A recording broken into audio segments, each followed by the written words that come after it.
Topper Secret Series Episode 2: What to Eat and Avoid on Exam Day. When exams are near, most students think about studying harder, but toppers think about performing smart. And one of the biggest secrets is what they do on exam day itself. Let's go deeper into that today. Think of an exam like a cricket match. Practice before matters, right? But the way you play on match day decides everything. And toppers know how to play the match. The first thing toppers do is avoid comparison mode before the exam session.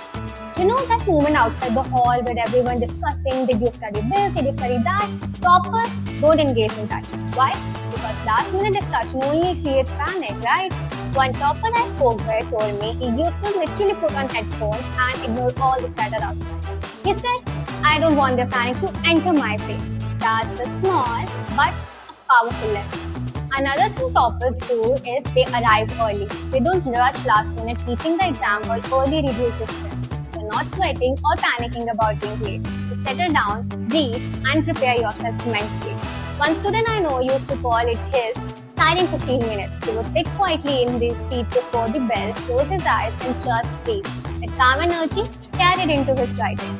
Now, let's talk about the exam itself. Toppers always balance time. They don't get stuck on one tough question for 30 minutes. They know the value of marks per minute. If a question is worth 2 marks, they don't spend 20 minutes on it. One topper told me, if I don't know it in 3 minutes, I'll leave it and return later. I won't let one question sink my whole shift. That mindset is what keeps their paper complete. Another little hack toppers use is handwriting and presentation. It sounds silly, but it's true. Neatness fetches marks. Teachers are human. When they see clear answer sheet, they feel positive.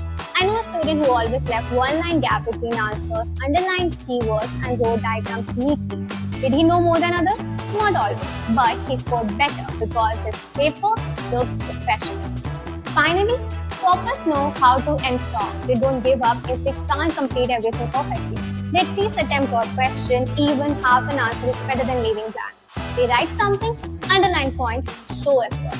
Many toppers have admitted that half marks from attempted questions and answers ended up to several extra marks. And sometimes those extra marks made the difference between rank 5 and rank 1. So, if you want to apply this, stop trying to be perfect. Instead, think like a topper, protect your energy, manage your time, write neatly, and never leave blank pages. These are exam day tactics that don't need genius IQ, just smart planning. Now, you know how toppers fuel their brain, but what about handling exam stress and last minute panic?